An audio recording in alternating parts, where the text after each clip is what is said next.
A ver, bueno, hola, Adelante. hola a todos.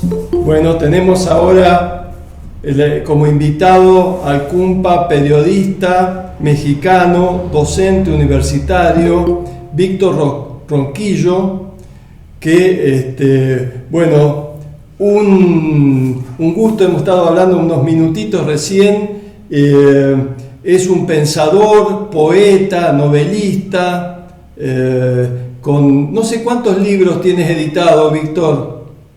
Bueno, pues la verdad de las cosas que sí son varios libros y algunos de ellos que son los más recientes con editoriales independientes, ¿no? Lo Bien, cual también en mi caso marca una distancia con las transnacionales de la industria editorial, pero son pues sí más de 20 libros y bueno, algunos de ellos en el ámbito de la creación literaria y otros pues en el ámbito también del género de la no ficción, Roberto. bien. También, bueno, por supuesto, de izquierda, dentro del pensamiento crítico y con un sesgo anarquista, que para mi gusto es muy agradable eso. Así que, bueno, comenzamos, Víctor. No sé qué te parece una primera pregunta que te tiro así general. El lugar de Estados Unidos en la geopolítica mundial. Así, Sí, ¿cómo la ves por ahí? bueno, yo lo que percibo ahora es que al final de cuentas toda esta estrategia que hemos visto se ha dado a partir de la llegada de Trump al gobierno de Estados Unidos en un segundo momento, pues corresponde a una estrategia de recuperar una hegemonía perdida, ¿no? Al final de cuentas, esa hegemonía pues está en entredicho y hay, quizá es un lugar común, pero en términos económicos y políticos es una realidad el avance de China.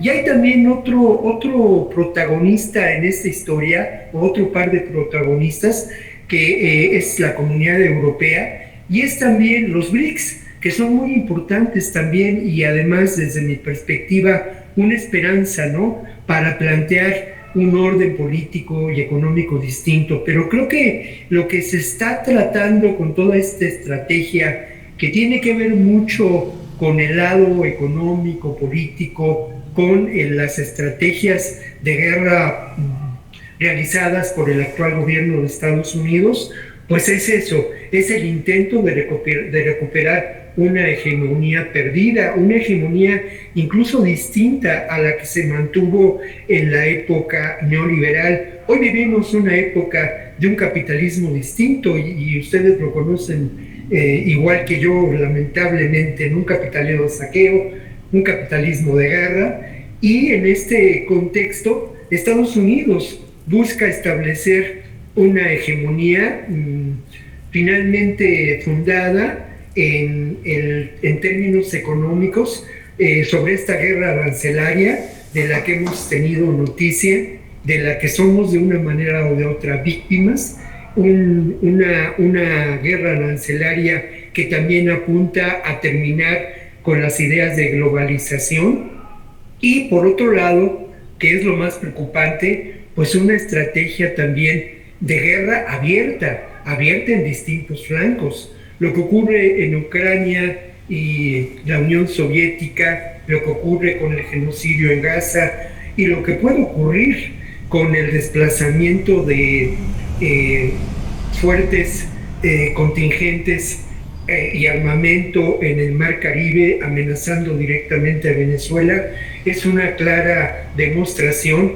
de cómo la guerra es un elemento fundamental, una bujía de crecimiento desde esa perspectiva para Estados Unidos, como lo fue en la Segunda Guerra Mundial. Y no es gratuito. ¿Cuál es el Great America Again? ¿Hacia dónde apunta esa grandeza americana? Es un mito, por supuesto que es una gran mentira, pero esa gran mentira no se refiere a ninguna otra época, sino a la época posterior a la Segunda Guerra Mundial, donde Estados Unidos cobra ese papel fundamental y protagónico y establece al dólar como la moneda mundial. De eso se trata al final de cuentas, ¿no?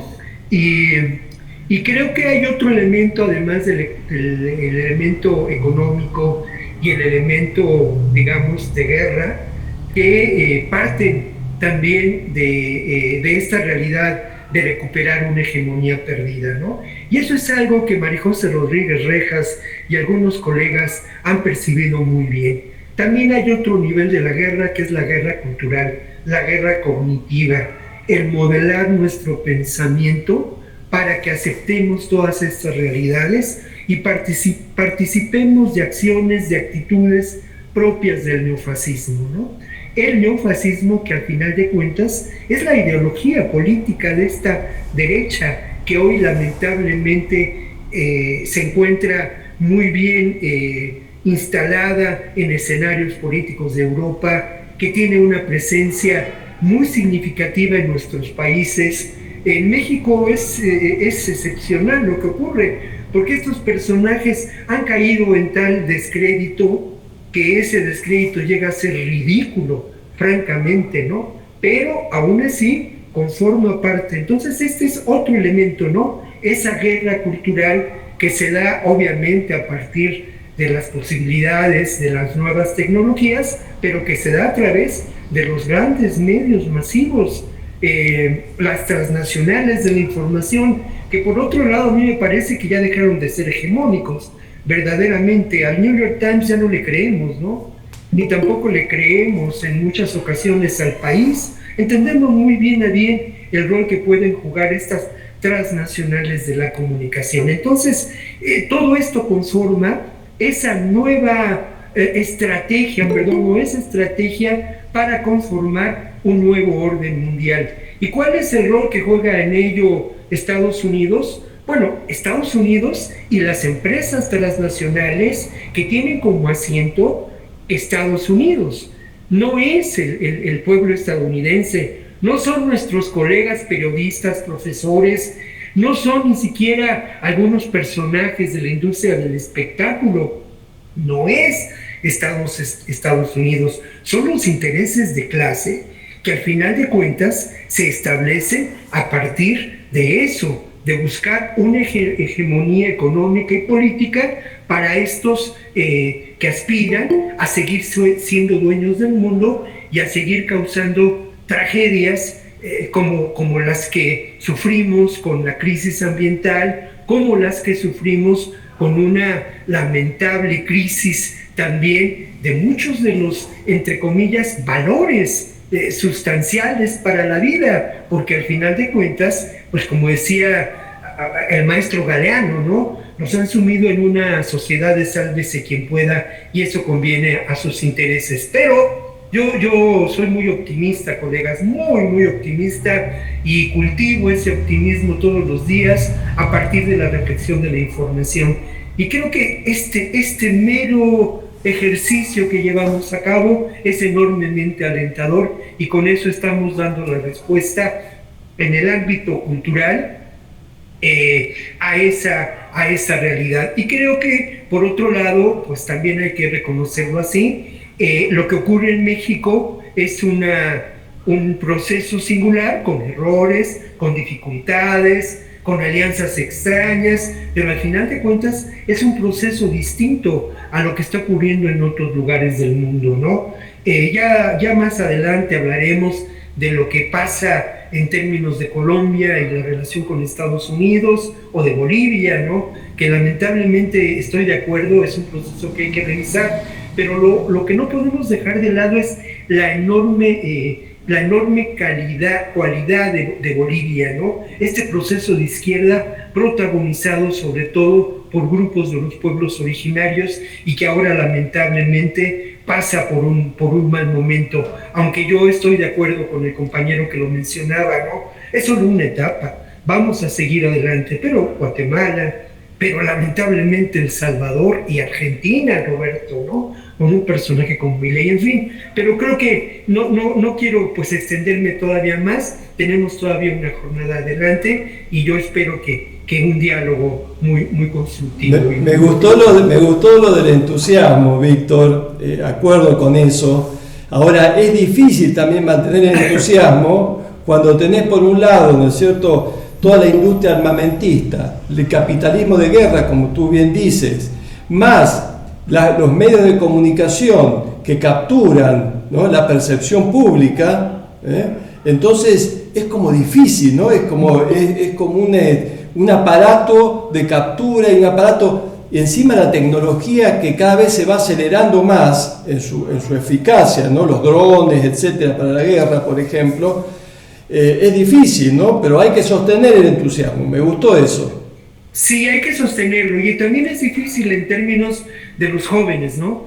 Ellos se encuentran en un mundo muy difícil para digamos, ampliar posibilidades y emprender el vuelo, ¿no? Pero creo que hay que dar la batalla, y la batalla es en nuestro ámbito estrictamente cultural, estrictamente de las ideas, y obviamente nuestra participación política en marchas, que ese es otro tema, pero por ejemplo, creo que lo hacemos así, y creo que también, yo decía hace un rato que en México el fenómeno de los medios antes llamados hegemónicos es muy singular. Lo que encontramos es una aprobación de Claudia Sheinbaum del 70%, si lo ponemos en cifras conservadoras, cuando cada día las acciones de TV Azteca, de Televisa, de Milenio, de Excelsior, de Imagen, son demoledoras. El discurso es un discurso de guerra, sobre todo en el caso de TV Azteca. ¿Y qué ocurre? Pues lo que ocurre es que precisamente las posiciones, las reflexiones de quienes llevaron a López Obrador al triunfo electoral del 2018, ahí están, en un fenómeno muy interesante que a mí me tocó reportear intensamente, y que en ese momento pues yo hice una crónica radiofónica donde hablaba de la rebelión en las urnas, ¿no? Y creo que esto ha puesto en su lugar también a los medios hegemónicos, antes hegemónicos en este país, y esta aprobación de la gestión de Claudia Sheinbaum es evidente ahora. Obviamente, tampoco podemos limitar nuestra mirada y convertirnos, como sucede mucho en México lamentablemente también, en un periodismo que promueve a la 4T, ¿no? No, tenemos que reflexionar y tenemos que poner sobre la mesa ideas, tenemos que cuestionar procesos, porque al final de cuentas lo que debe animar nuestro trabajo como periodistas, nuestro trabajo como profesores, pues es ese pensamiento crítico, ¿no? En la actualidad vivimos un momento difícil, ¿no?, con esto el discurso imperialista de Trump sobre Venezuela y sobre México, mezclando ahí el terrorismo, mezclando el narcotráfico y con cierto riesgo de invasión. ¿Cómo está la situación esa? Pues es una situación muy preocupante, ¿no? Porque es obvio que al imperio le interesa abrir un frente de guerra próximo. Si entendemos la importancia de la guerra en este horizonte económico, ¿no?, y social para Estados Unidos. Y bueno, hay que entender también cómo pues, se ha construido un enemigo, ¿no?, un par de enemigos que están relacionados y que en ocasiones son diferentes y en ocasiones se confunden. Un par de enemigos, como se construyó al enemigo del terrorismo en los años que ustedes recordarán, fueron críticos para la cultura de los derechos humanos en el mundo. ¿Cómo era nuestra vida antes del 11 de septiembre? ¿Cómo era del 2001? ¿Cómo abordábamos los aviones? ¿Cómo entrábamos a los edificios públicos de todo el mundo? Todo esto cambió. Y todo esto justificó acciones neocoloniales desde ese momento, ¿no? En el fondo de todo, pues se disputaba, ustedes lo conocen quizá mucho mejor que yo, algunos de ustedes deben ser especialistas en el tema, pero recursos energéticos, estrategias de control territorial, ¿no? Y bueno, ahora el enemigo que ocupa este lugar es, por un lado, el migrante. El migrante, que es ese otro que nos desplaza de nuestros derechos laborales, ese otro que es distinto a nosotros en cuanto a su color de piel, todo este discurso de odio, ¿no? Y por otro lado, en otro ámbito y en otro terreno, los grupos narcotraficantes, el crimen organizado considerado terrorismo internacional, como lo fue en su momento un personaje como Bin Laden, ¿no? Y todo esto ofrece algo que es muy interesante mencionarlo y señalarlo, ¿no? Al final de cuentas, la construcción de este par de enemigos, por un lado establecen un control fronterizo, por otro lado justifica lo que hemos visto ya, la militarización de la seguridad pública en distintas ciudades de Estados Unidos, la militarización de la frontera norte, donde lamentablemente México aporta 10,000 efectivos, ¿no? O sea, pero también el tema de los grupos narcotraficantes, terroristas o terroristas narcotraficantes, según el discurso del actual gobierno de Estados Unidos, permite atacarlos en cualquier lugar del mundo. Permite la utilización de drones, permite la utilización de tropas, permite la infiltración de información, permite la utilización de nuevas tecnologías, tal y como ocurrió con el terrorismo, ¿no? Y esto justifica sin duda lo que hemos visto, pues una amenaza clara de guerra en el Caribe en este momento, ¿no? Una amenaza que se cierne sobre Venezuela, que se cierne también sobre Colombia, ¿no? Pero, y otro, un aspecto del que no se habla y no se relaciona, no se pone en contexto, la militarización de la seguridad pública en ciudades como Washington, como Los Ángeles, como Nueva York, como Baltimore, ciudades que son gobernadas por demócratas, es parte de esta misma estrategia, ¿no? De una estrategia de control territorial. En el caso de América, pues una estrategia de control territorial que funciona muy bien para la obtención y el beneficio de recursos naturales. Venezuela es el país que tiene el mayor número de reservas, ¿no?, en el mundo de recursos petroleros. Esto no es una casualidad, y no es una casualidad de que se considere a Maduro pues el jefe del cartel de los soles, que además pues yo no tenía información ni siquiera de su existencia, le soy sincero, o el jefe de este famoso Tren de Aragua, que es una combinación de varias pandillas, ¿no? Y hablar de narcoestado. Ahora, esto ocurre en Venezuela, pero ¿qué ocurre en México? Pues hemos visto el vuelo de drones en la zona del Estado de México y Guerrero, ¿no? Una zona que tiene una presencia considerable de grupos del crimen organizado. Pero esto es, al final de cuentas, formas de control territorial y formas también de expresión del poder. Como diríamos claramente, hay que mostrar el músculo, ¿no? Y hay que presionar políticamente. Ahora, no hay la menor duda de que México, Colombia, Panamá, Cuba, víctima de un bloqueo lamentable, pero no hay duda de que Guatemala, somos países que tenemos una visión distinta absolutamente a la del neocolonialismo. Somos enemigos políticos del trumpismo, somos enemigos políticos del ala más conservadora de los republicanos. Y obviamente esa ala más conservadora de los republicanos es quien ahora gobierna Estados Unidos. Ted Rubio y demás personajes, Pat Bondi, la encargada del Departamento de Seguridad Nacional. Bueno, son personajes que están ligados a la extrema derecha y cuyo discurso es un discurso altamente beligerante.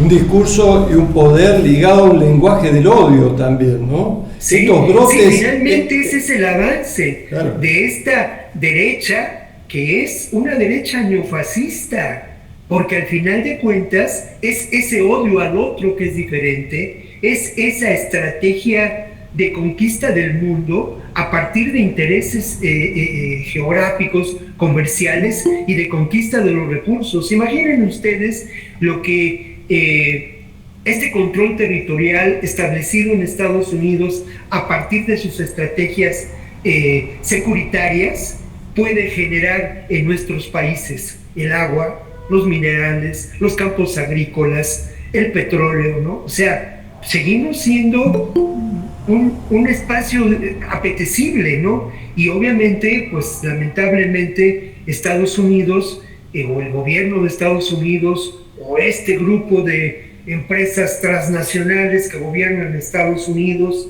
este poder que se ha mencionado como grupo político industrial, pues tiene aliados en nuestros países, ¿no?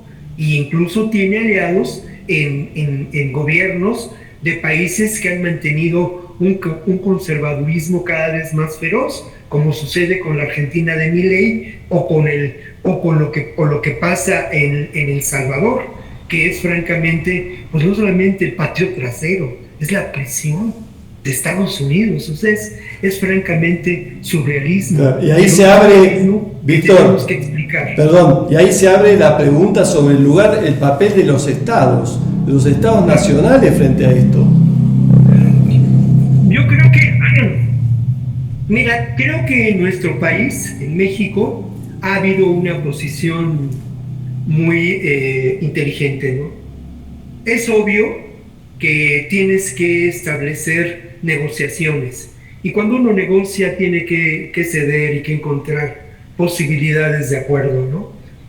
Una posición muy difícil, pero también es cierto que se ha mantenido no solamente a nivel del discurso político, sino a nivel de los hechos, una soberanía nacional, ¿no?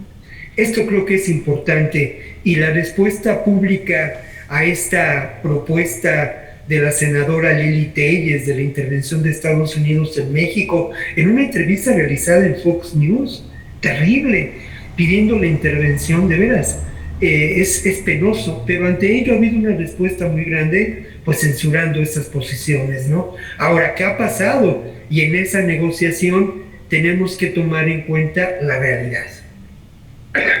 Y la realidad, ¿de qué nos habla? Nos habla de la militarización de la frontera con la participación de las instituciones de seguridad de este país. 10,000 efectivos de la Fuerza Nacional, del Ejército, se encuentran en la frontera de Estados Unidos en México. 10,000 efectivos mexicanos, además de los que se encuentran del otro lado.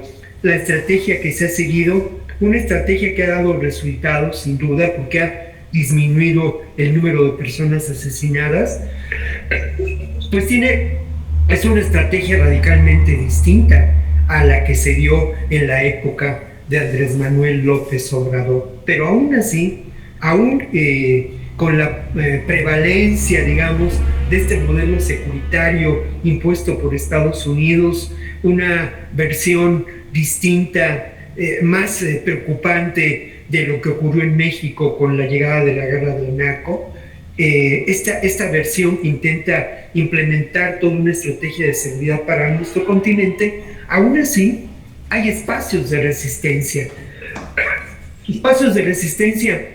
muy evidentes, como lo son Cuba y Panamá, desde luego, ¿no?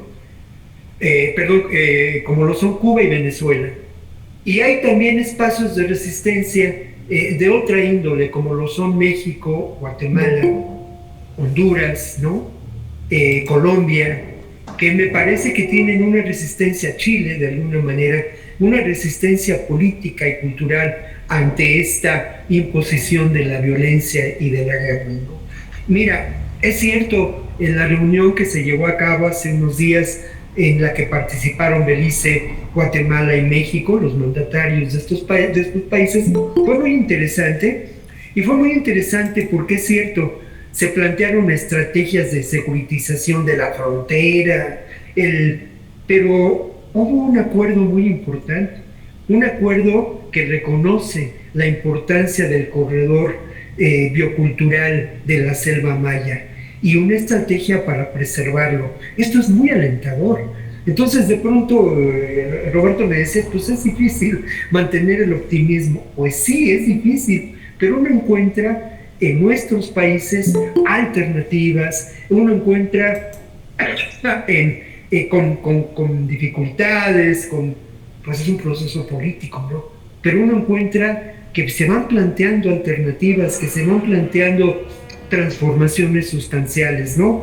Hablo de México porque al final de cuentas aquí vivo y bueno, pues la información que manejo pues es propiamente de nuestro país. Pero aquí vivimos una transformación del sistema político mexicano, ¿no? A partir de la llegada de Andrés Manuel López Obrador a la presidencia, con la propia transformación del presidencialismo, paradójicamente la construcción de un presidencialismo cada vez más fuerte, que paradójicamente busca la expansión de la democracia.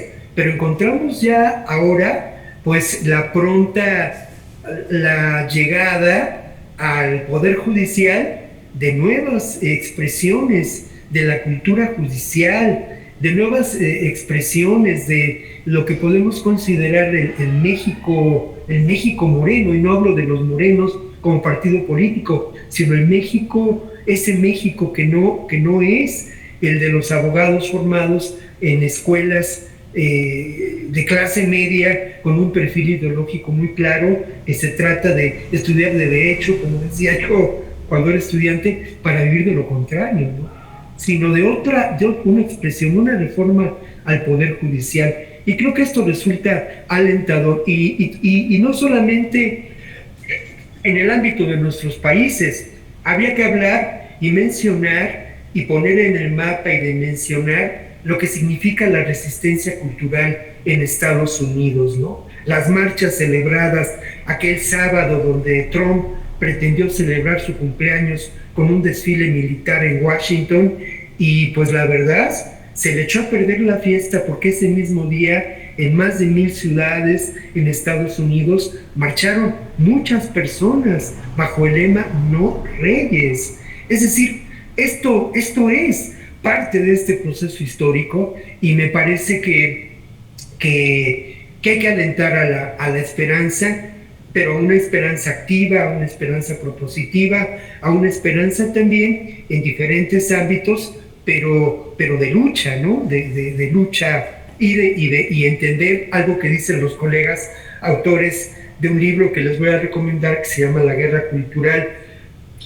la guerra cultural y cognitiva, claves para detener el avance del neofascismo, de María José Gutiérrez Rejas, y es precisamente eso, ¿no? Desenmascarar estos procesos y no permitir que nuestra percepción de la realidad, que nuestra subjetividad esté velada por el negatismo, la desesperanza y la impotencia que nos quieren inducir, ¿no? Por eso le das importancia a la educación. Sí, la educación resulta determinante, la educación como un proceso transformador y liberador. El pensamiento de Freire es determinante en ese sentido, ¿no? Creo que la educación es también como una llave, ¿no? Que abre muchas puertas para la liberación y para la lucha de la defensa de los derechos humanos. Y creo yo que estos procesos educativos son procesos también de enorme transformación para nosotros. Pero creo que lamentablemente en muchos de nuestros países los espacios de la educación formal están cooptados por lo que podríamos señalar y decir antes, pues son los grupos dominantes. Pero creo que en el aula y en el día a día hay otras perspectivas que tienen que ver con esta lucha, con este ejercicio del pensamiento crítico. Yo les decía a mis alumnos, pues la universidad no son los muros. La universidad, podemos irnos ahorita a donde quiera y nos vamos a llevar la universidad nosotros. Ese espacio de pensamiento, ese espacio de construcción de una perspectiva distinta y de liberación, ¿no? Entonces sí creo que la educación es fundamental, y también creo que los medios alternativos, que los medios públicos ejercidos desde una perspectiva tal, pública, medios públicos, no medios oficialistas, son también una alternativa, ¿no? Y el periodismo independiente, y estos espacios, estos espacios de reflexión, es aquí donde pues tenemos la palabra, ¿no? Y eso a mí me entusiasma mucho, ¿no? Yo muy pronto, pasado mañana creo, va a ser mi cumpleaños. Mi gran regalo de cumpleaños fue estar con ustedes. de verdad, eso me va a cambiar la vida. Eso ya me cambió la vida.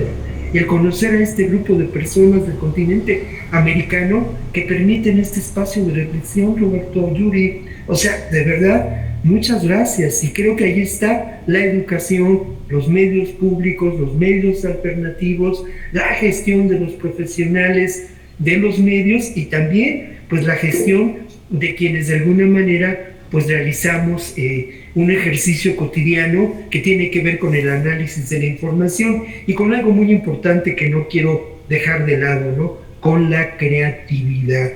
Escribir, pintar, hacer música o escuchar o leer, todo esto, hacer el amor, todo esto son actos subversivos, y esos actos subversivos los tenemos que cultivar. Por eso hace un rato que platicábamos sobre mis libros, pues yo escribo y publico por esa razón, porque es un acto subversivo contra ese orden que espera la productividad. Yo no aspiro a vender libros, aspiro a que los lean las personas que tendrán que leerlos, ¿no? Entonces, creo que ahí está una de las muchas rutas. La otra ruta evidente, plausible, pues es la construcción de empresas sociales, es también el reconocimiento, otra ruta, el reconocimiento al saber de los pueblos originarios, la vinculación con ellos, ¿no? Y sobre todo, el darle batalla por la propia salvación de la especie a ese capitalismo de guerra en el que nos encontramos y en el que pretenden que nos movamos y que actuemos de manera circunscrita en su campo de batalla. Nada que ver. Tenemos que romper con ese campo de batalla e ir mucho más allá. La idea de abrir espacios de diálogos implica también buscar agenciamientos que permitan esas aperturas a nuevos espacios de diálogo y no esperar solamente una educación vertical, sino hacerla que circule. Sí, claro, espacios de diálogo, lo has dicho muy bien, espacios donde circulen diferentes saberes. Y lo otro, que mira, al final de cuentas, establecemos ya redes de alianza. Yo pues voy estableciendo a partir de hace muchos años esas alianzas, ¿no? Con compañeros de organizaciones sociales, con compañeros académicos, con compañeros periodistas. Y luego resulta que ahora, pues al final de cuentas, tengo la posibilidad muy grata de que enfrentamos, por ejemplo, hoy lo decía en la noche, hablaremos del tema socioambiental. Bueno, pues hay una serie de colegas, de amigos, que hemos ido conformando a lo largo de los años un pensamiento común, un pensamiento crítico que nos permite seguir adelante y realizar esta actividad, en mi caso muy concreto, pues de difusión de ese pensamiento en un ejercicio pues de periodismo, pues de ser un mero instrumento, ¿no? Para que ellos expresen esas ideas y para que esas ideas pues sean pertinentes a la coyuntura informativa en que nos movemos. Aquí en México han caído enormes aguaceros, en España hay una enorme sequía, en Estados Unidos también. Entonces, bueno, pues hablemos de la crisis ambiental y qué es lo que ocurre y no del cambio climático, ¿no? Y es ahí donde entonces sí, el ejercicio periodístico se vuelve también, en muchos sentidos, y en buena hora que así lo sea, un ejercicio pedagógico, ¿no? Y un ejercicio sobre todo de abrir un espacio de diálogo y como a mí me gusta decirlo, contar historias que no han sido contadas, encontrar perspectivas que son distintas a las que ya ahora te digo, es que ha cambiado la situación en México. Por muchos años pues nos presentaban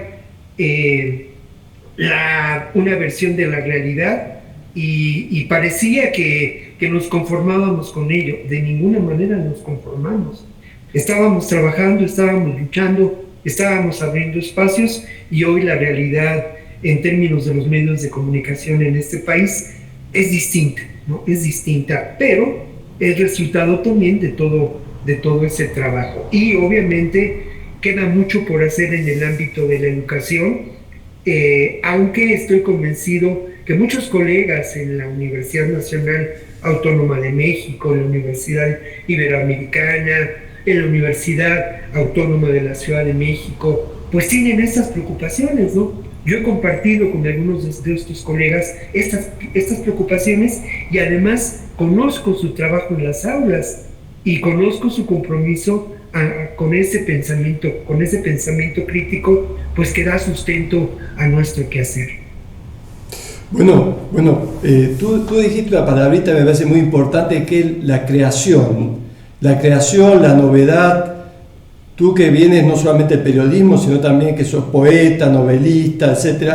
La potencia de la imaginación, la potencia de la producción deseante junto con otros, porque hay que inventar lo nuevo, la creación, la novedad.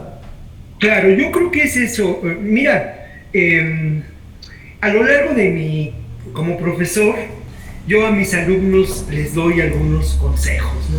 Pues finalmente me lo permite la edad, las canas, ¿no? Hace muchos años no me atrevía a darles consejos. Ahora sí, y bueno, yo lo que les he dicho, ahora ya no, ahorita mis alumnos, pues son alumnos con los que trabajo, ¿no? Allí en el Canal 21 de la Ciudad de México, mis alumnos son mi equipo de trabajo. Eso es maravilloso, porque son jóvenes, muy, muy jóvenes, y trabajamos y aprendemos. Pero yo les doy varios consejos, ¿no? Y el primer consejo que les doy es ese, ¿no? No cubramos la información, colegas, generemos la información. Y es que incluso en ese ejercicio de asistir a una conferencia de prensa convencional, donde hay un señor con su micrófono y nos va a dar la nota, pues en ese mismo sentido hay que abrir la información y construir una perspectiva distinta. Y no se diga, pues en el ámbito del periodismo o que yo pretendo hacer, ¿no? O en el ejercicio de análisis que pretendo hacer. Y esto tiene mucho que ver, pues con eso, con mirar desde una perspectiva distinta, con contextualizar la información, con mirar hacia el futuro y también mirar hacia el pasado. Hoy, por ejemplo, hablar de la reforma electoral y lo que puede representar y hacerse preguntas que no están en el discurso, incluso político de Morena, ¿no? Hacerse preguntas que van más allá de esa posición. Y lo mismo ocurre con Gaza, y lo mismo, entonces, sí es eso. Y en el ámbito de lo propiamente creativo, pues hay que inventar lo nuevo. Ahora, hay algo que también, la más reciente de mis novelas, a mí no me gusta mucho hablar, si no es expresamente la entrevista o la reunión sobre un libro, ¿no? Porque luego resulta que uno está promocionándose. Pero la más reciente novela que publiqué se llama Guerra en la Frontera. Y es una novela, a mí me gusta mucho estar en diferentes géneros literarios, ¿no? Y esta novela es una novela de ficción política. Es una novela que se publicó poco antes de que Trump llegara al poder. Yo, pues desde que empecé a escribirla, a imaginarla, estaba convencido de que esto iba a ocurrir y estaba convencido también de que parte de la estrategia del gobierno de Trump sería establecer tropas en la frontera con México a través de un complot político, ¿no? Ese es básicamente el argumento de la novela. Entonces, esto es muy interesante porque desde la perspectiva del escritor, utilizo los recursos del periodista, pero para construir una ficción que resulte un espejo negro de lo que puede ocurrir. La novela, pues decía yo publico ahora con editoriales independientes, marginales, pues tirajes menores, ¿no? Pero aún así he encontrado sus lectores. Y estoy seguro que, por ejemplo, si alguien empieza a leer la novela hoy, podrá pensar que yo al revés. Yo escribí la novela a todo lo pasado, ¿no? Ya cuando estaba ocurriendo todo esto que está pasando, y no al revés, cuando fue un ejercicio de ficción política pensando cuáles serían las estrategias del gobierno de Estados Unidos. Y eso me parece que permite la ficción. Volvemos también... Invocaste el demonio. ¿Mané? Invocaste el demonio. Invoqué al demonio, pero con la intención de exorcizarlo. Muy De bueno. exorcizarlo, ¿no? Ese es el gran tema. Al final de cuentas, en ese ámbito de la novela policíaca, en el que también es publicado y algunas cosas, pues eso se trata, ¿no? De destapar cloacas. Pero aquí hay algo que es importante, ¿no? En ocasiones, la ficción permite un conocimiento distinto de la realidad y permite algo que para mí es muy importante, la especulación creativa, analítica. No quiere decir eso que hagamos, como decimos en México, la volada típica, ¿no? En donde Anabel Martínez inventa esta serie de historias del narcogobierno.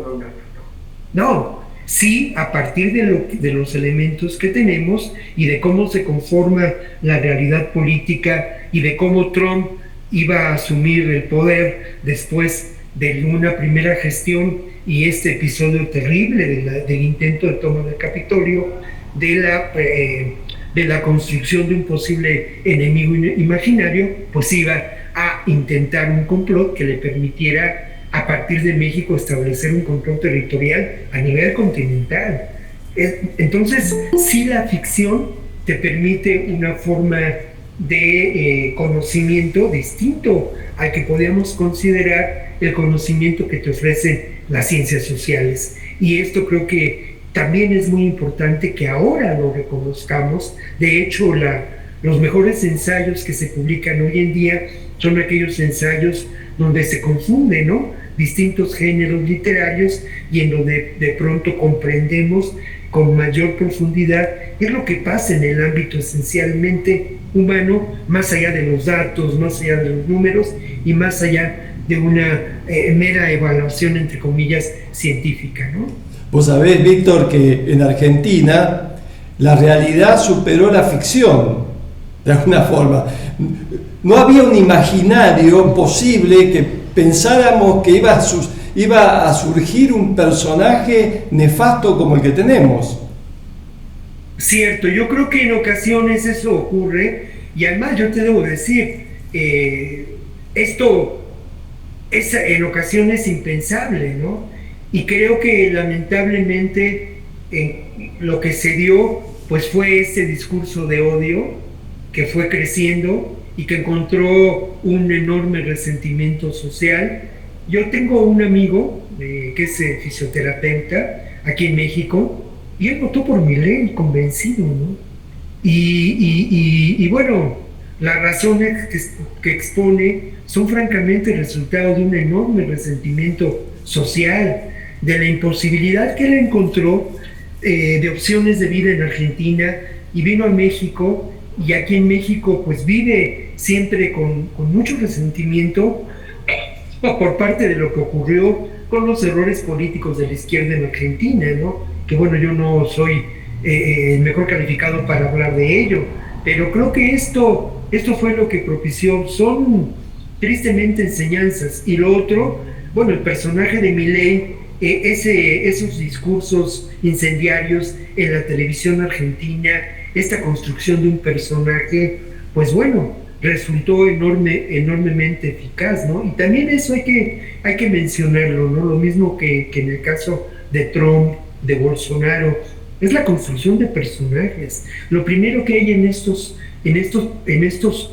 personajes, en estos hombres o protagonistas del escenario político mundial, lo primero que hay en ellos es la capacidad histriónica.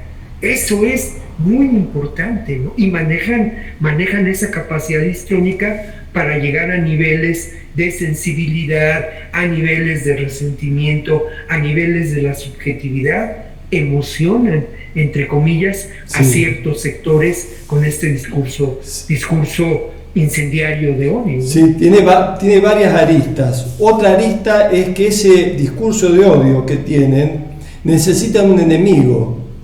Y ese enemigo es ese otro que hay que destruir, que hay que, ¿no? Hay que excluir, claro, hay que eliminar. Sí, y necesitan también, bueno, y obviamente lo que sí no podemos pensar que esto es resultado del azar, ¿no? No. así como hay la construcción de estos personajes y la construcción del odio, hay una serie de elementos, de granjas de bots, de toda una industria del entretenimiento que va construyendo ese discurso para favorecer los intereses económicos con los que se busca mantener un status quo pues enormemente injusto para las mayorías del mundo y que nos ha llevado pues a una crisis de la especie, ¿no? Pero también eso, está quien protagoniza el discurso del odio, quien lo promueve, pero está también quien lo construye. Y obviamente están los receptores de ese discurso de odio, que claramente lo que ocurrió en Europa, pues en estos sectores resentidos, esos sectores que sufren una decepción de la democracia, porque no han encontrado su lugar y no han entendido las dinámicas propias de la democracia, ¿no? Y bueno, seguramente este fenómeno que se dio en Argentina, pues tiene relación con sus diferencias con lo que pudo ocurrir ahora recientemente en Bolivia, ¿no?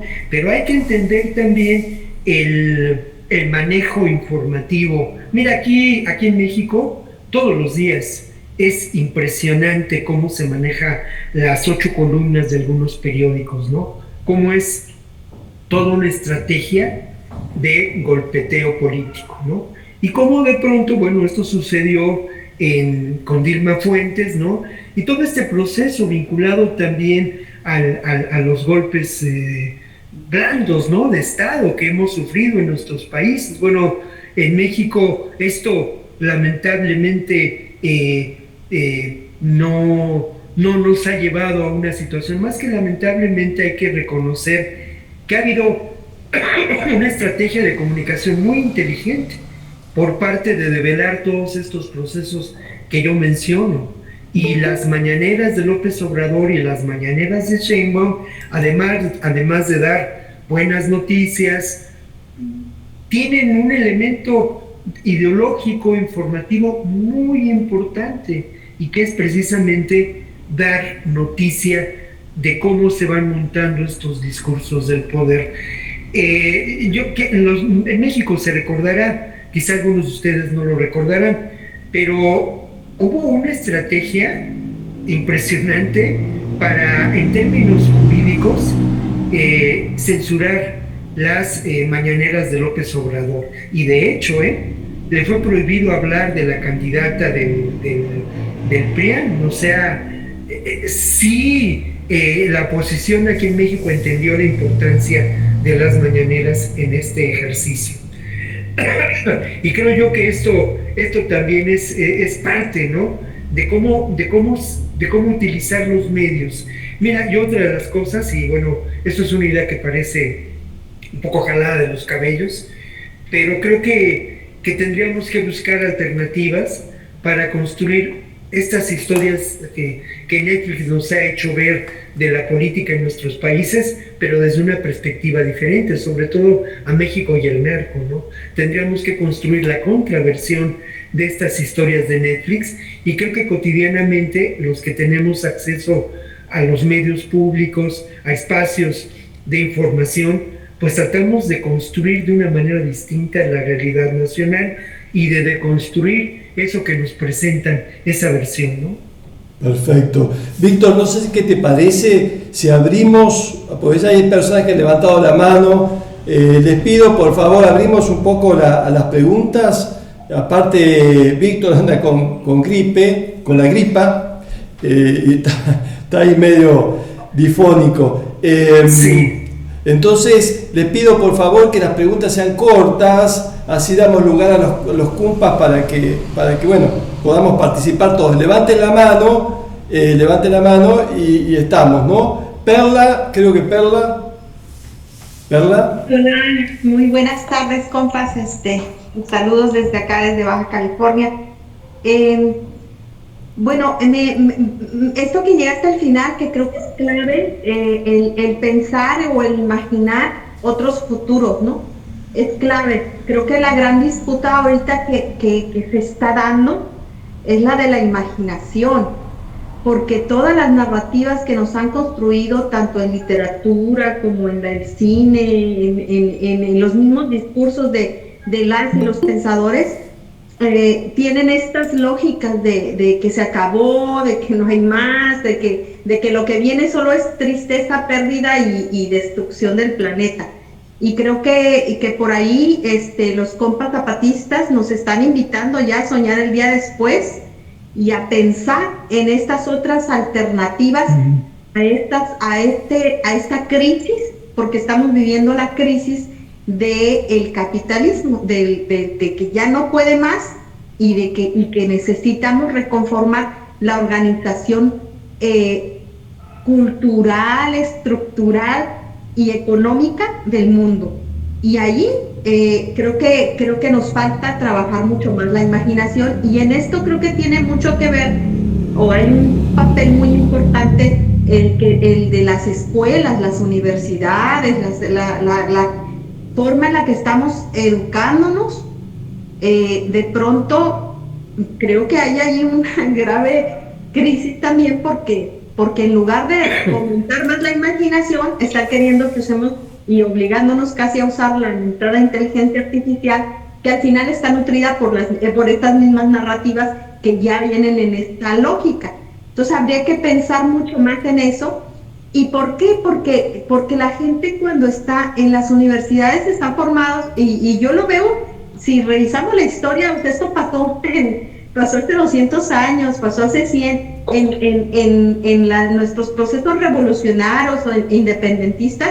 Pensemos, por ejemplo, en Simón Bolívar, cómo llega un momento en el que la gente le está pidiendo que sea un dictador para resolver las cosas, porque son incapaces de pensar una forma de organización por ellos mismos. Y eso lo he escuchado aquí, se lo pedían a López Obrador, se lo piden a Chema. ¿Por qué no los mete a la cárcel ya? ¿Por qué no hace esto? Y le están pidiendo que haga un trabajo de dictadura, en lugar para luego quejarse de que es una dictadura, que es bien interesante estos procesos. Pero ¿por qué se dan esto? Porque nos falta el trabajo de liberación, de la generación de un pensamiento de libertad. O sea, un pensamiento libre, un pensamiento crítico libre, que verdaderamente sea capaz de organizarse con los otros, las otras, sin querer avasallarles.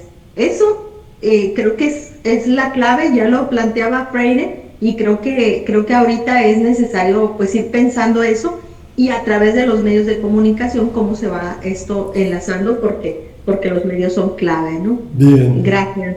Bien. Víctor, ¿quieres que los otros te hagan preguntas o vas respondiendo de a una? ¿Cómo? Si quieres respondo brevemente. Sí, bien. Yo lo decía, hay transnacionales de la industria cultural, hay transnacionales de la industria editorial, y creo que tenemos que ser conscientes de ello. Las transnacionales de la industria editorial nos imponen una forma de pensamiento, una forma de construcción incluso de la ficción, y nos imponen también incluso un lenguaje. Estas transnacionales, la forma en que traducen la literatura es incluso tendenciosa, ¿no? Un poema de Walt Whitman, un poema de Baudelaire, publicado por estas transnacionales, deja mucho que desear. Cuando uno intenta leer esos poemas y realizar una traducción diferente, pues encontrará esto que les menciono. Y creo que, digamos, yo me he propuesto realizar eso, ¿no? Una alianza con las editoriales independientes de este país, una alianza también que permita la construcción de nuevas ficciones, que permita la construcción de un imaginario distinto ante estas realidades, ¿no? Al final de cuentas, construir un discurso distinto al del poder. Bien. No sé si Armando, Martín y Pablo. Sí. Compañero, buenas tardes. Aquí desde el Estado de México, muy cercano a la Ciudad de México. Mi nombre es Armando. te quiero felicitar porque en verdad has hecho un discurso, has hablado muy bien de lo que es el capital financiero y cómo tiene todos los elementos para poder hacer una guerra digital y tratar de cooptar a todos los pueblos de Latinoamérica. Creo que esa es la lucha que tenemos que emprender, una guerra digital para que no nos absorban las subjetividades. Tenemos un trabajo muy fuerte por hacer en las áreas que podamos, una micropolítica en las escuelas, en diferentes lugares. Y esa es la pregunta que te voy a hacer, es con respecto a la autocrítica que nos hace falta a muchos intelectuales o a muchos que nos creemos intelectuales con respecto a qué debemos hacer. Si estar en un trabajo teórico sin aplicarnos a la práctica cotidiana en la sociedad como deberíamos hacerlo. Ya decía Marx y Lenin de la teoría y la práctica, ¿no? Creo que en el caso de México, tú hablaste de Morena y de Claudia y de Andrés Manuel. Creo que Andrés Manuel fue un parteaguas para la sociedad mexicana. Hay beneficios muy, muy tangibles, como por ejemplo la cuestión de las personas de la tercera edad y muchas otras personas que reciben dinero. México ha salido de un nivel de pobreza que estaba extremadamente peligroso para la sociedad. Pero por otro lado, creo que uno porque hay que ser críticos, como tú decías, no hay que ser contemplativos. Uno de los errores que yo noto de esta izquierda, para mí que sigue siendo un poco de centro, es que no son autocríticos muchos de los dirigentes, y que algo que han descuidado mucho es el carácter ideológico que debería tener. Nosotros en la formación política que hemos tenido aquí hemos visto a muchos teóricos, y una de las personas interesantes que vivió aquí en México, que ya murió, es Enrique Dussel, y que él nos da una teoría política muy interesante que debería aplicar la gente que está en el poder. Creo que, no sé si tú estés de acuerdo en que deberían aplicarse también en ese trabajo ideológico que es necesario para cualquier país, ¿no? Mucho gusto. No, muchas gracias. Y bueno, claro mira, yo estoy convencido que política es acción, o sea, eso es determinante, ¿no? Y de esa praxis de la que hablas. Algunos de nosotros tenemos la posibilidad de los medios de comunicación públicos, pues acceder a ellos, pero acceder a ellos desde esta perspectiva. Y por otro lado, pues sí, lamentablemente una de las debilidades de Morena está dada por esa falta de formación política. Se intentó construir una escuela de cuadros, hay algunos resultados, sobre todo de personajes que ahora se encuentran en los medios de comunicación, pero me parece que lamentablemente la militancia de la izquierda de muchos años, las décadas de luchas de muchos militantes, en el caso de Morena, de por lo menos de la facción partidista de Morena, ¿no? La parte que se da en el Congreso, pues en muchas ocasiones deja mucho que desear, ¿no?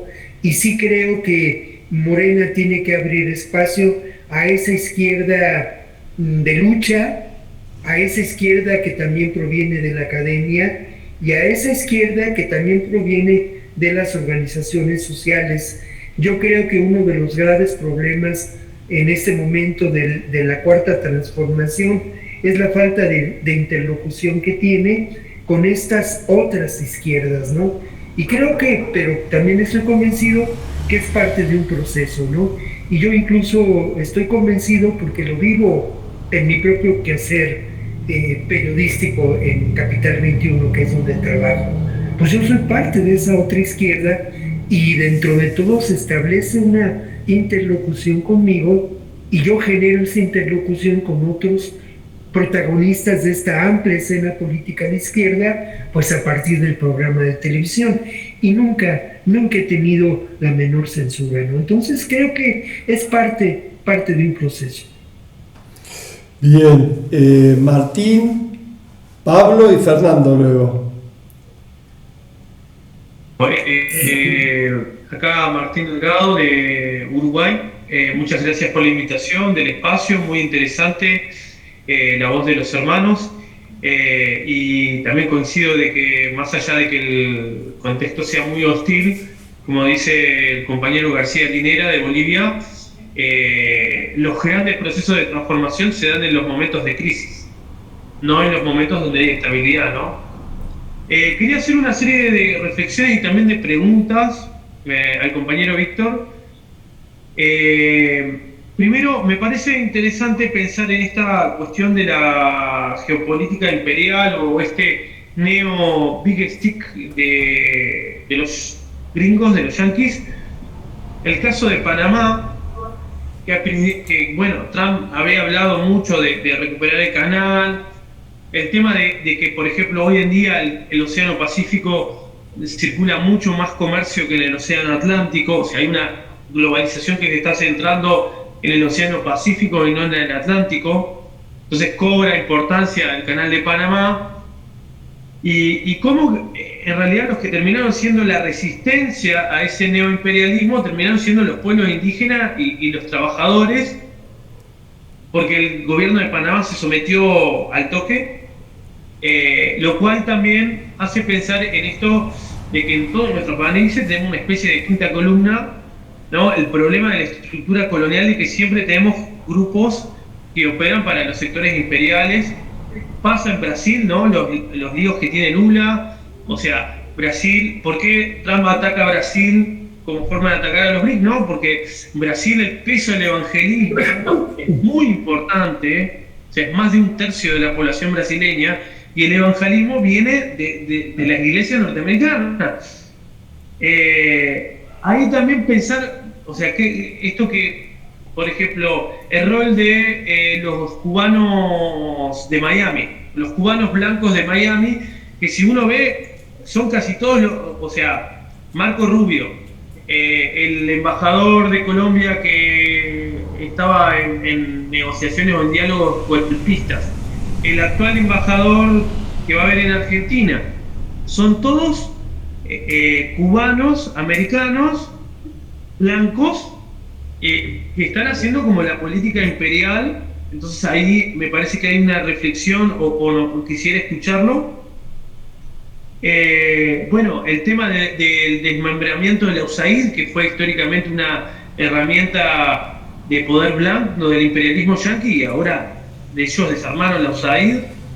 Y también el cambio en la relación con Venezuela, ¿no? O sea, esto por mucho tiempo la derecha latinoamericana ha pasado acá en Uruguay, lo hizo la calle Pou, se amparaban en los migrantes venezolanos para decir, bueno, la dictadura socialista de Venezuela, y ahora a los migrantes venezolanos los están deportando masivamente, los están deportando a El Salvador y a Guantánamo, y toda esa construcción que hubo para desprestigiar a Venezuela ya la están socavando y están como...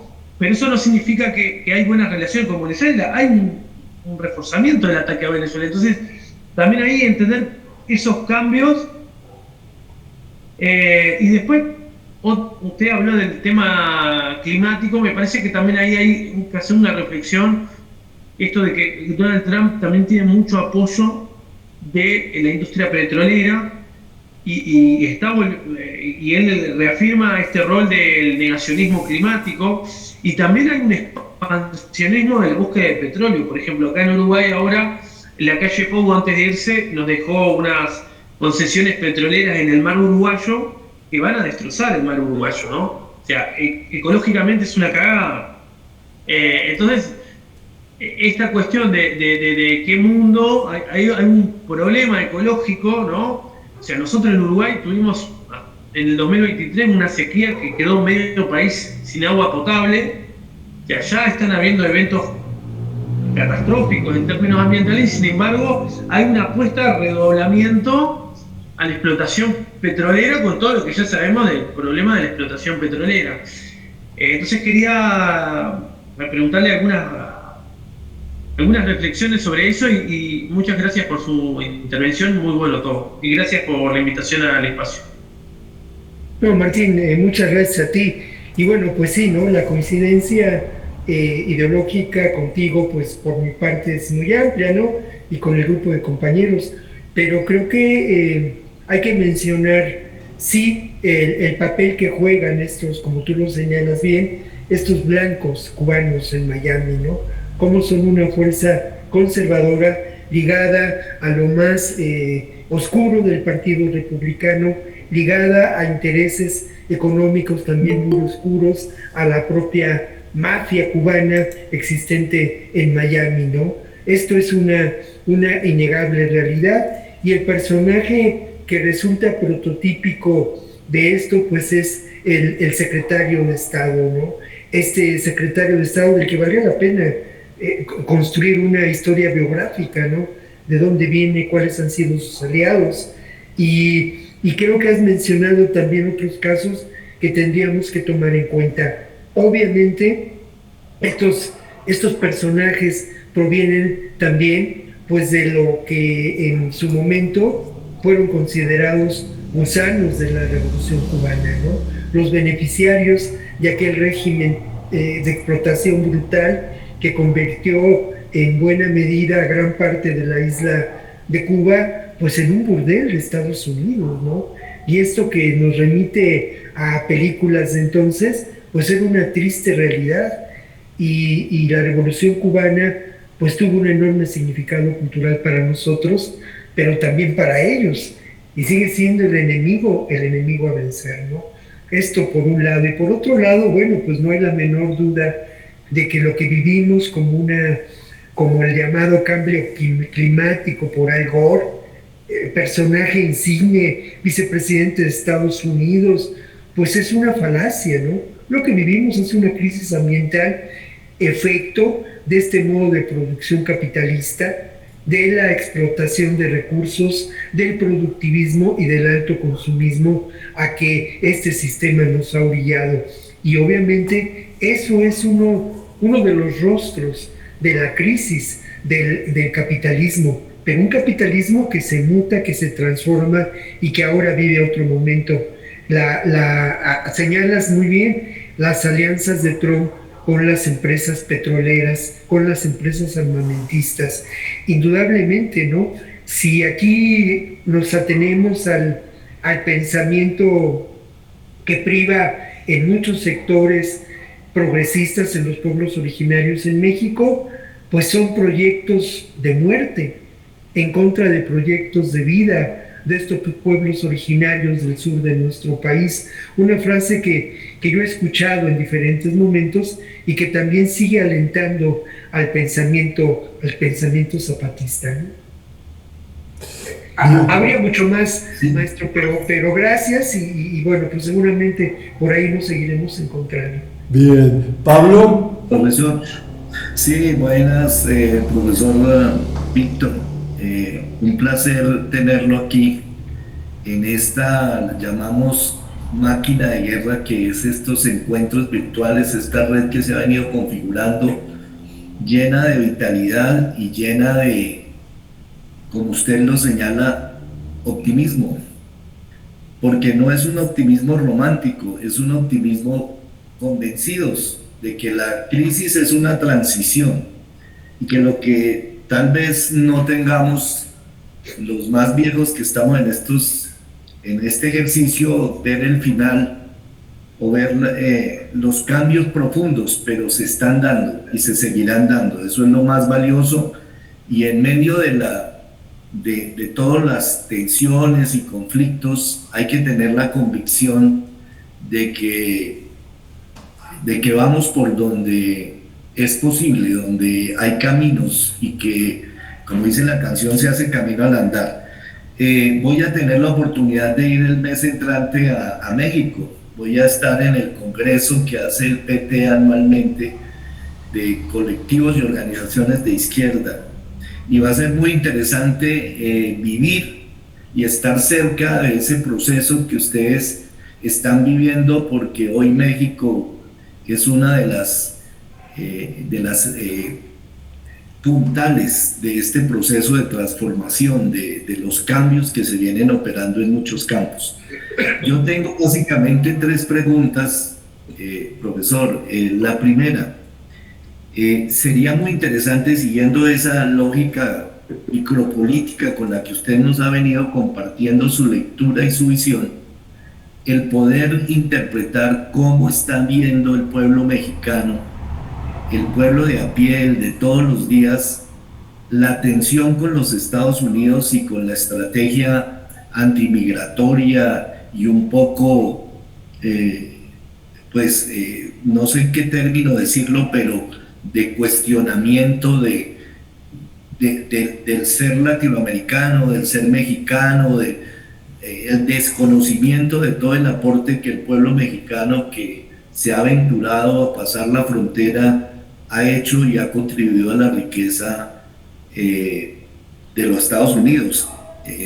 La segunda pregunta está asociada a cómo leen ustedes la estrategia de Trump frente a la estrategia de los aranceles. Los aranceles son simplemente un instrumento, una excusa que está utilizando para presionar unas negociaciones. Lo que quiere es imponer unas condiciones, quiere imponer unas condiciones de mercado y llama la atención que las enfilen contra México cuando tenían un tratado de libre comercio muy fuerte y que había generado una gran complementación, incluso a costa de la misma estructura productiva mexicana. Entonces es muy interesante ver ustedes cómo están percibiendo y sobre todo las estrategias y tácticas que el gobierno mexicano presidido por Claudia Sheinbaum viene impulsando. Y finalmente, el otro tema que me parece muy interesante de escuchar sus planteamientos es con relación a ese esfuerzo por sortear la crisis con el Estado estadounidense, con el acercamiento a los BRICS, porque por ejemplo, eso del tren el interoceánico fue una estrategia muy interesante y va a cumplir un papel fundamental hacia futuro en las relaciones con este nuevo polo de la geopolítica mundial que son los BRICS. Sí, bueno, empezaría por el tema de la migración. Es que mira, esto es una realidad. En México todos nosotros tenemos a un migrante en la familia. En mi caso es un sobrino que vive en la zona de Los Ángeles desde hace años, ¿no? Y antes que él, pues algunos otros parientes migraron a Estados Unidos. Entonces los vemos como parte de nosotros, de nuestra realidad. Sí nos afecta lo que ocurre con ellos, nos duele ver estas redadas, lo consideramos una verdadera afrenta familiar en muchas ocasiones y tratamos de compartir con ellos nuestra solidaridad, las acechanzas de un terror impuesto, ¿no? También, pero por otra parte, yo quiero decirte que en Estados Unidos, y eso lo hemos tratado en varias ocasiones en nuestro programa, pues esta resistencia cultural por parte de los migrantes, ¿no? Esta organización comunitaria, esta organización social que se da en Chicago, que se da en Los Ángeles, que se da en muchas ciudades, es muy importante. Y esto fue un elemento de contención a la agresividad de la política migratoria en Estados Unidos. Lamentablemente ahora, pues esta política migratoria redobla esfuerzos, tiene más recursos, contrata nuevos integrantes del ICE, pero es parte de una lucha que nosotros consideramos propia.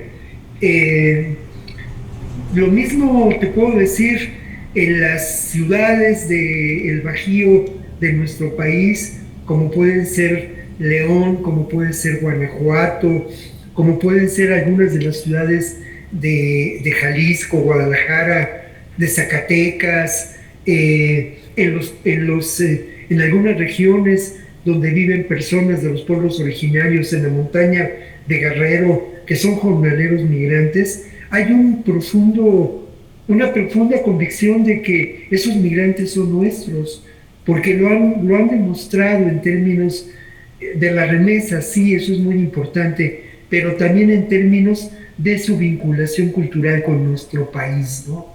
Y algunos de ellos, no pocos, cuando han tenido ocasión, han regresado a nuestro país. Y además de que por muchos años se han logrado apropiar del sueño americano y han construido alternativas económicas, políticas y sociales en Estados Unidos. Los migrantes hispanos, sobre todo los mexicanos, ahora conforman muchas generaciones y muchos integrantes de esas generaciones ocupan puestos y espacios políticos, académicos, del deporte, de los medios de comunicación muy importantes, ¿no? Entonces los vemos como muy cercanos a nosotros, ¿no? La otra pregunta me decías, bueno, ahorita vamos a la segunda, pero lo de los BRICS.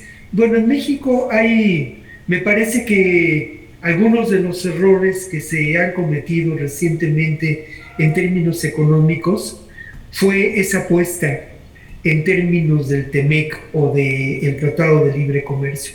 Es cierto, ¿no? Ese Tratado de Libre Comercio generó muchas posibilidades de empresas en las fronteras. La empresa automotriz ha tenido un enorme crecimiento, pero pues esa dependencia económica de Estados Unidos no se subsanó, no se encontró una alternativa para ello cuando el gobierno de López Obrador. Hoy, ante los hechos, ante la realidad y ante el análisis político que seguramente se realizó por parte de integrantes del gobierno de Claudia Sheinbaum antes de tomar el gobierno o el poder, pues duda, se construyó una estrategia que es una suerte de Operación México, ¿no? En donde se busca fortalecer a las industrias mexicanas, fortalecer el mercado interno y mirar precisamente como posibles aliados a los integrantes, algunos integrantes de los BRICS. Claudia Sheinbaum estuvo invitada en la última reunión de los BRICS y ella propuso una reunión económica mundial donde plantear alternativas a esta estrategia económica por parte de Estados Unidos de recuperar su hegemonía desde el espacio económico y político de los BRICS, ¿no? Entonces creo que se está construyendo y hay también buenas noticias en relación a ello, ¿no? Lamentablemente es innegable la dependencia económica que en estos momentos vivimos hacia Estados Unidos y una dependencia económica que sí lleva a conceder espacios de negociación. Ya lo mencionaba yo, la militarización de la frontera, el próximo acuerdo de seguridad que se establecerá con Estados Unidos y que habrá que ver en qué términos, porque también ha habido cambios en la estrategia de seguridad en este país. ¿Y cuál era la segunda pregunta, Pablo? La otra era frente a las estrategias económicas del gobierno con respecto a sortear la presión de Trump y de su gobierno utilizando los aranceles. Sí, yo creo que esa alternativa es eso, fortalecer a la industria mexicana, fortalecer el mercado mexicano a partir de su Operación México y como lo señalabas, ¿no? Con la implementación del corredor transoceánico, que eso se estableció desde la época del gobierno de López Obrador y la gestión que se llevó a cabo recientemente para tratar de llevar el Tren Maya hacia el sur y establecer también con ello la construcción de polos económicos de desarrollo, desde una lógica que en ocasiones contraviene a las perspectivas de los pueblos originarios y sus modelos de crecimiento, ¿no? Eso es parte, ¿no? Insisto yo mucho en eso, es parte de un proceso y como todo proceso tendrá contradicciones que tendrán que sortearse, ¿no? Pero acabar con la dependencia económica que en estos momentos sufrimos con Estados Unidos es determinante. El Tren Maya, Víctor, que de pronto es paradójico, ¿no? Porque por un lado es la idea de progreso, un gran significante de colonización y de captura de las poblaciones, de los gobiernos, la idea del progreso, el desarrollo, y por otro lado la vida, ¿no? Es decir, el Tren Maya genera un montón de conflictos ecológicos de los pueblos originarios, un montón de cuestiones ahí, ¿no? Sí, porque al final de cuentas son estos megaproyectos, ¿no? Y hemos discutido en el programa, o discutimos en su momento en el programa, la calidad humana de estos megaproyectos que pasan por megaproyectos de infraestructura, que pasan por megaproyectos turísticos, que pasan por megaproyectos de desarrollo económico y que pasan también por megaproyectos ligados al narcotráfico y a la industria del delito en nuestro país. Creo yo que precisamente ahí es donde la mirada, la cultura, la preservación de los saberes de los pueblos originarios son muy importantes. Tuvimos ocasión, y por ahí se encuentra en YouTube, de hacer un programa para Canal 22 aquí en México que se llamaba Bios, Naturaleza y Sociedad, y sobre todo era un programa que documentaba todas estas empresas sociales, cooperativas, construidas por los pueblos originarios, en muchas ocasiones aliados con organizaciones sociales, aliados también con el trabajo académico de algunas universidades. Es muy grato saber que existe en nuestro país una geografía de estas empresas sociales que va de norte a sur, y uno de los ejemplos precisamente tiene que ver con esta realidad de lo que pasa en Cancún ante la gran industria hotelera que domina económica y geográficamente a Cancún. Hay también opciones de otras alternativas de turismo social y turismo ecológico, ambiental, construidas por las personas mayas pertenecientes a los pueblos originarios. Y así, en esta serie que se puede ver en YouTube, trabajamos con muchos ejemplos, ¿no?, de otras alternativas, de empresas sociales, de cooperativas, donde se mira no al desarrollo en términos capitalistas convencionales, sino al proceso de construcción de lo humano, ¿no?, por parte de estas organizaciones. Fernando. Bueno, sí, muchas gracias, Roberto. Víctor, nuevamente muchas gracias por estar con nosotros, acompañarnos en este encuentro. Y yo quería hacer una serie de preguntas con base en la autocrítica.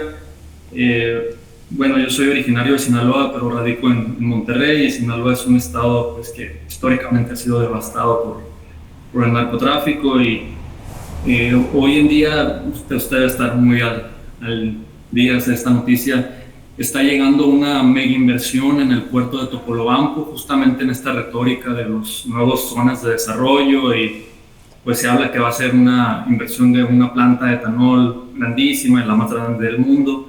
Y yo quería hacer esta pregunta sobre la contradicción que a veces parece que existe en el partido de Morena, ¿no? Que en el discurso hablan de una crítica al neoliberalismo, pero en la práctica el neoliberalismo pues continúa, ¿no? El neoliberalismo depredador de los puertos. Acá en Monterrey el neoliberalismo está impregnado en la subjetividad de la sociedad, con figuras como Samuel García, o todo el poder simbólico que ejercen estas grandes empresas, bancos, etcétera, Banorte, etcétera. ¿Y qué pasa con esa contradicción por parte del partido, sumado también a lo que pasa, que Morena ha caído en estar reclutando, admitiendo en sus puertas miembros del PAN, de la ultraderecha, en su caso, en su tiempo Lili Telles, ¿no?, la que hoy pide un intervencionismo a Estados Unidos? Ella llegó a la política a través de Morena. Lo vemos también en las embajadas. Justamente el exgobernador de Sinaloa, Quirino Ordaz Coppel, que viene de una familia empresarial tremenda, es ahorita el embajador de México en España. Y relacionando esta pregunta también con lo que sucede en el contexto global, en esta crisis del capital que nos encontramos, de Estados Unidos, de la ultraderecha, de Donald Trump, verdaderamente México está preparado para recibir para hacerle frente a una crisis en Estados Unidos y recibir oleadas de migrantes que ya están regresando, compatriotas paisanos que viven en Estados Unidos, que crecieron allá y que están regresando a México buscando una oportunidad. ¿Estamos preparados como país para recibirlos o los vamos a recibir también bajo la misma dinámica de que se hagan polos industriales como Monterrey, Bajío, Juárez, y que vuelvan a repetirse las historias de siempre, ¿no? Las muertes de Juárez, etc. Bueno, eso era. Muchas gracias. Bueno, yo creo que tienes razón en términos de contradicciones claves, ¿no? En cuanto al proyecto político, en cuanto al proyecto económico, el discurso político, pero yo insisto, se trata de un proceso y además un proceso en el que tenemos que participar. Se abren cauces diferentes de participación por parte nuestra, ¿no? Y se abren también posibilidades de distintas realidades y construcción de proyectos alternativos, ¿no? Sí es cierto lo que ocurre con estos proyectos y con estos megaproyectos, pero también es cierto el que estuvo Sheinbaum en Guerrero y abre un espacio de reconocimiento importante a la realidad de estos pueblos originarios, ¿no? También es cierto el tema de la reforma en el Poder Judicial. Entonces es un proceso y yo insisto, no hay que participar. Lo que es un hecho es que a mí me parece que uno de los errores claves de Morena es precisamente no tener interlocución con esas otras izquierdas, ¿no? Y por el contrario, darle un papel protagónico a personajes que fueron forjados en la cultura priista y que, a diferencia de lo que ocurrió con López Obrador, pues no están marcados por una lucha librada en las calles, ¿no? Sino están marcados por un quehacer político dentro de las reglas del juego establecidas por el sistema político mexicano, ¿no? Los dos líderes de las bancadas de Morena pertenecen a ese grupo, ¿no? Y creo que esto sí es preocupante y es tema de reflexión y tema también de acción política, ¿no? Pero, insisto, parte de un proceso, porque ante ello pues encuentras la reducción de la pobreza, encuentras la atención, que es muy importante. Al final, si uno mira o escucha las mañaneras, que yo tengo ocasión de escuchar, no todos los días, pero de pronto, pues uno encuentra cómo hay propuestas de manera cotidiana y acciones de política pública que buscan atender las necesidades del mayor sector de población de este país, que sigue siendo pues el sector de la pobreza, el sector de los desposeídos, ¿no? Y eso es muy alentador, con contradicciones, claro, ¿no? Y lo otro que me preguntabas, ¿qué opinión tenía? ¿Qué era, Fernando? Pues sobre si estamos preparados como país para... ya. Bueno, yo creo que, es decir, yo no miro que se lleven a cabo deportaciones masivas y que veamos el regreso desesperado de 10 millones de migrantes, ¿no? No, por dos razones. Una, porque no existe la capacidad, aún con todos el incremento de presupuesto a la ICE, todo este aparato de la creación de prisiones para migrantes, toda esta propaganda, no veo la capacidad del gobierno de Estados Unidos para propiciar estas migraciones masivas, por un lado. Y por otro lado, que eso es lo mejor del tema, es que veo una capacidad de organización de los propios migrantes en Estados Unidos para evitar estas deportaciones masivas. En cuanto a si México estuviera preparado o no, difícil, ¿no? Porque no creo que esta realidad se llevara a cabo. Ahora, lo que se ha intentado hacer, y se intentó hacer desde el principio, que esto es muy importante señalarlo, y ha sido parte del proyecto político de la Cuarta Transformación, dar respuesta política, estableciendo precisamente políticas públicas a estas contingencias que se enfrentan en una realidad tan convulsa como la que nos toca vivir en esta crisis del capitalismo, ¿no? Y obviamente hubo la instauración de albergues, toda una política pública que atendía a las necesidades de los migrantes y que ha respondido a ello de manera muy importante. Se establece una nueva estrategia de participación y acción política de los consulados. Eso es muy alentador. Sin embargo, muchos de los nuevos consulados están ocupados por figuras como el exgobernador de Sinaloa que mencionabas, ¿no? Personas que uno no entiende por qué razón ocupan consulados tan importantes ante esta contingencia y esta alarma. Parte del proceso, parte de la realidad y parte de lo que nos toca a nosotros poner sobre la mesa y de lo que nos toca también en otro ámbito, pues actuar para cambiar esas cosas, ¿no? Eso así lo veo, Fernando. Muchas gracias. Bien, Víctor, no sé si hay otra pregunta. Bueno, Víctor, este es un espacio humilde que intenta ir a contramano, es un dispositivo virtual que intenta ir a contramano de la normalización colonial impuesta, ¿no? de esta semiótica de colonización. Así que, bueno, te agradecemos muchísimo. ¿Quisieras hacer alguna reflexión, alguna idea final? Bueno, solamente eso, ¿no? Que he estado muy a gusto con ustedes, que me parece de una enorme relevancia que se hayan construido estos espacios, Roberto, de verdad.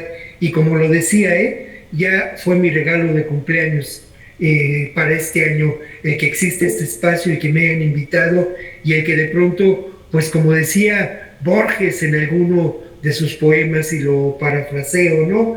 Pues somos quienes conspiramos por el bien. Mi querido Roberto, Martín, José Luis, perfecto. Todos ustedes, Pablo, Yuri, de verdad que les agradezco mucho. Y eso hacemos, Fernando, conspiramos por el bien. Ahí Andrés levantó la mano. Andrés, no sé si anda en el bus. Ahí Andrés. Hola Roberto, hola grupo y hola Víctor. Yo simplemente, precisamente, pues ante el agradecimiento que Víctor nos está haciendo, pues yo también quiero duplicar el agradecimiento, y en este caso es hacerlo directamente a Víctor, precisamente por primero donarnos su tiempo y parte de ese trabajo tan grande que ha venido realizando en términos de lo que pues de alguna manera significa para México esta nueva composición en términos de una sociedad distinta, donde los pueblos originarios son punta A, ¿sí? Entonces, pues agradecer por su trabajo, agradecer por todo lo que usted ha venido haciendo por su pueblo, pero que directamente está tocando los pueblos latinoamericanos, porque de alguna manera eso tiene una consecuencia que uno hay veces deja de lado. Entonces, pues es reconocer ese trabajo que su merced viene haciendo con cada uno de esos textos, cómo nos acerca a ver ese mundo que de alguna manera conspiramos para hacerlo de una manera como lo dicen los zapatistas. Quizás no lo veremos, pero pues en ese camino todos los días nos levantamos y damos pasos. Gracias por la conversación, gracias por las conspiraciones, y pues gracias por todo, y pues lo esperamos tener por acá en una próxima ocasión. Con mucho gusto, con mucho gusto. Sí, sí. Nada que ver con ceder mi tiempo, es todo lo contrario. Muchas gracias por haberme escuchado, por haberme compartido y por permitir que fuera, pues la verdad de las cosas, es un honor que no inmerecido de ser protagonista de una de las sesiones de este grupo de trabajo. Muchas gracias. Bien, Víctor, bueno, te comprometemos para un próximo encuentro, seguramente ya lo vamos a planificar con tiempo, y bueno, sigamos caminando juntos, ¿no? Bueno, abrazo a todos, la seguimos, nos vemos, hasta luego. Nos vemos. Gracias, Víctor, gracias, un abrazo. Gracias, chao. Hasta luego.